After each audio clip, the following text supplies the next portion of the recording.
Students so welcome back to YouTube channel study Milan. और आपकी unit 6 में करा रहा हूँ स्टीरियो केमिस्ट्री है, जिसका नाम है त्रिविम रसायन बीएससी फर्स्ट सेमेस्टर केमिस्ट्री की लेक्चर 3 में आपको डिस्कस कर रहा हूँ। ठीक है, तो क्या है इसके बारे में समझते हैं। तो मैंने काफ़ी वीडियोस करा दी हैं, डिस्क्रिप्शन लिंक है, वरना आप प्लेस में जाके सभी यूनिट्स देख सकते हैं।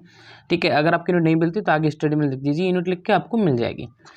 ई एंड जेड सिस्टम की बात हम करने वाले हैं, जो को आपको इम्पोर्टेंट है, इस पर आप इम्पोर्टेंट लगा लीजिए, ये आते ही आता है आपका ई एंड जेड सिस्टम। तो देखो ई एंड जेड सिस्टम क्या था, पहले हम डेफिनेशन समझेंगे, उसके बाद हम आगे क्या करते हैं। देखो ज्योमेट्रिकल आइसोमर्स के विन्यास को, ज्योमेट्रिकल आइसोमर ज्यामितीय समयावता को मैंने पहली वीडियो में डिस्कस करा दिया था, को सिस एंड ट्रांसफॉर्म, इसके बारे में आपको बता दिया था, के द्वारा प्रदर्शित किया जा सकता है। ठीक है, जब दो समान परमाणु या समूह सी डॉट सी की समान दिशा पर स्थित होते हैं तो इसे सिस फॉर्म कहते हैं, और यदि दोनों समान परमाणु या समूह सी डॉट सी की विपरीत दिशा में स्थित होते हैं तो इसे ट्रांसफॉर्म कहते हैं। ठीक, राइटिंग थोड़ा गलत आया होगा क्योंकि हाथ में थोड़ा पेन था, तो मैंने कहा आपको काम तो कराना ही है, बट तो राइटिंग में थोड़ा प्रॉब्लम है। ठीक है, तो इसे आपको ट्रांसफॉर्म कहते हैं। अतः इस नामकरण केवल उन्हीं कार्बनिक यौगों के विन्यास को ज्ञात किया जा सकता है जिनका मॉलिक्यूलर फॉर्मूला C2H2V2 होता है।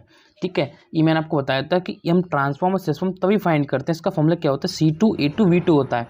परंतु जब डबल बॉन्डेड कार्बन के 4 अलग अलग परमाणु या समूह जुड़े होते हैं, जैसे C2ABCD, मतलब हम क्या करें, अलग अलग परमाणु ले लें, तब हम कैसे फाइंड करेंगे इसमें सिस फॉर्म है या ट्रांसफॉर्म है, बात हमारे यहाँ पे आती है। तो इनके विन्यास को सिस और ट्रांसफॉर्म के द्वारा प्रदर्शित नहीं किया सकता, अतः इनके विन्यास को प्रदर्शित करने के लिए एक नया सिस्टम प्रदर्शित किया गया, इसे ई एंड जेड सिस्टम कहते हैं। तो इसी को हम ई एंड जेड सिस्टम कहते हैं, जो हमें सिस एंड ट्रांसफॉर्म को हम उसको डिफाइन नहीं कर सकते थे, इसलिए हमने ई एंड जेड सिस्टम को चुना। ठीक है, आगे समझते हैं। ये system C double bond C मतलब डबल बॉन्ड कार्बन से जुड़े परमाणु या समूह की वरीयता पर आधारित है, तथा ई एंड जेड सिस्टम में कार्बनिक कंपाउंड में ई सब जर्मन शब्द एंटीजन से लिया गया है। ठीक है, जिसका अर्थ होता है अक्रॉस या अपोजिट, उसके अक्रॉस हो या उसके अपोजिट हो, तथा जेड शब्द का अर्थ होता है टुगेदर, साथ साथ। अतः ये सिस्टम उन कार्बनिक यौगिकों के ज्यामितीय विन्यास का निर्धारण करने में प्रयुक्त होता है जिनका विन्यास सिस तथा ट्रांसफॉर्म द्वारा इस पर नहीं किया सकता।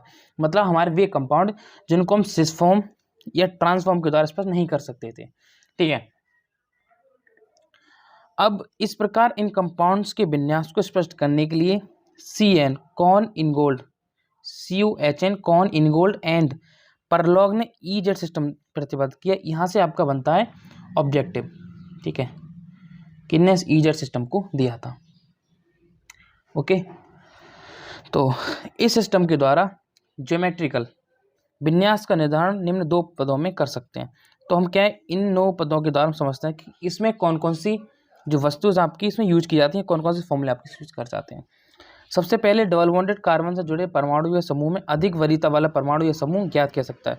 वरीयता जैसा आपने IUPAC में आप पढ़ते होंगे, वरीयता कैसे समझते हैं, जैसे मान लो डबल बॉन्ड इधर है, फिर C है, फिर सिंगल बॉन्ड है, फिर C है, फिर सिंगल बॉन्ड है, तो C है। अब यहाँ से कहाँ से वरीयता देंगे, इसको नंबरिंग करते थे, जैसे 1 2 3, क्यों करते थे, क्योंकि हमारे यहाँ पर डबल बॉन्ड है।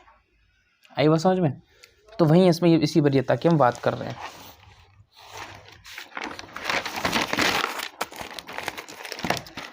सेकंड था हमारा, यदि डबल बॉन्डेड एटम के समान दिशा में सेम वरीयता वाले परमाणु या समूह होते हैं तो इसे जेड कॉन्फ़िगरेशन कहते हैं। ठीक है, ये देखो दोबारा समझो, यदि डबल बॉन्डेड एटम की समान दिशा में सेम वरीयता वाले परमाणु या समूह होते हैं, भी एग्जांपल समझाऊंगा कैसे, तो इसे जेड कॉन्फ़िगरेशन कहते हैं। और यदि ये विपरीत दिशा में स्थित होते हैं तो इसे ई कॉन्फ़िगरेशन कहते हैं। देखो समान दिशा में होंगे तो जेड कॉन्फ़िगरेशन, और विपरीत दिशा में होंगे तो ई कॉन्फ़िगरेशन। अभी समझाऊंगा ऐसे। देखो यहाँ पर ए समान दिशा में तो हमारा जेड कॉन्फ़िगरेशन हो गया, और यहाँ पर ए वी है, ये ए वी कोई भी आपका एटम या कोई भी आपका ग्रुप या कोई भी आपका कुछ भी एलिमेंट हो सकता है। ठीक है, तो ये जेड कॉन्फ़िगरेशन हो गया, आपका ई कॉन्फ़िगरेशन हो गया। इसे हम एग्जाम्पल समझेंगे। यदि C डबल सी से जुड़े परमाणु या समूह, उस परमाणु या समूह को पहले वरीयता दी जाती है जिसका परमाणु क्रमांक उच्च होता है। जैसे यहाँ पे देखो हमने FCCCl BrCl, तो यहाँ पे हम दोनों में देखेंगे कि हमने वरीयता पहले किसको दी, जिसका परमाणु क्रमांक ज़्यादा है। समझे, जैसे Cl आपका, ठीक है, Cl उसको हमने पहले दिया है, जैसे एफ है आपका, एफ का कितने परमाणु क्रमांक होता है, 9 होता है, सी एल का 17 होता है, तो पहले इसको वरीयता दी। आई का ज़्यादा होता है, वी आर का कम होता है, पहले इसको वरीयता दे दी हमने। सेम हमने यहाँ पर किया कि सी एल का कम, एफ का ज़्यादा, सॉरी सी एल को पहले दी, एफ का ज़्यादा, और स्टेप से। तो यहाँ पर देखेंगे दोनों यहाँ पर कितने आ रहे हैं, वरीयता वाले आ रहे हैं। जैसे 2 और 2 पहली वाली वरीयता दी है तो जेड कॉन्फ़िगरेशन हो गया। यहाँ पर हमने पहले 2 वरीयता वाली, पहले वरीयता वाले दे दी, तो यहाँ पर आपका ई कॉन्फ़िगरेशन हो गया। तो जेड कॉन्फ़िगरेशन, ई कॉन्फ़िगरेशन आपको समझ में आ गया। अब आगे का आपके एक टॉपिक रहेगा, वो आपको पीडीएफ पे कराता हूँ, ठीक है। जल्दी से आपके सिलेबस में कंप्लीट कराऊंगा बीएससी फर्स्ट सेम का, आप बिल्कुल भी टेंशन मत लीजिए। चैनल को सब्सक्राइब कर दीजिए, जबकि केमिस्ट्री में आपको पूरी में कंप्लीट कराऊंगा। ओके, आगे चलते हैं, ठीक है। अब है हमारा जो है ऑक्सीजन में ज्यामितीय समवेतता, इसको हम समझेंगे। ऑक्सीजन में ज्यामितीय समवेतता क्या होती है। हम जानते हैं कि C11N में युक्त कंपाउंड में भी ज्योमेट्रिकल समवेतता पाई जाती है। N2 एक ट्राइवेलेंट कोवेलेंट है। ऑक्सीजन में डबल बॉन्ड बनाने के बाद N की एक संयुक्ता शेष बचती है। N की देखो यहाँ पे एक शेष बची, क्योंकि N की हम 3 लेते हैं, लेकिन यहाँ पे 2 ले रहे हैं, तो हमारी एक ऑक्सीजन में बनने के बाद N की एक संयुक्ता शेष बचती है। इस प्रकार N एटम से जुड़ा हुआ समूह यदि C या कार्बन से जुड़े हुए H की ओर होता है, समझ गए, तो इसे S/N साइन कॉन्फ़िगरेशन कहते हैं। याद रखिए, जब हम संयुक्ता शेष, जो हम जैसे डबल बॉन्ड बनने के बाद N की संयुक्ता को शेष बचती है, इस प्रकार N एटम की अगर संयुक्ता मान लो N है, इससे संयुक्ता अगर H की ओर होगी, किसकी ओर होगी, H की ओर होगी, तब जो हमारा बनेगा वो आपका साइन कॉन्फ़िगरेशन होगा। और यदि विपरीत दिशा में होती तो इसे एंटी कॉन्फ़िगरेशन कहते हैं।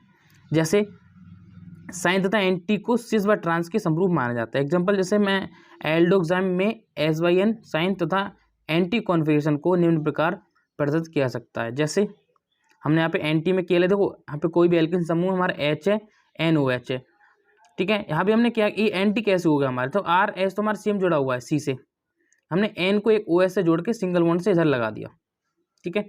तो हमारी क्या होगी, साइन कंडीशन बन गई हमारी, ई होती एंटी कंडीशन। दोनों कंडीशन को आप ध्यान से याद रखिए, कौन कौन सी कंडीशन हमारी यहाँ पर होती हैं।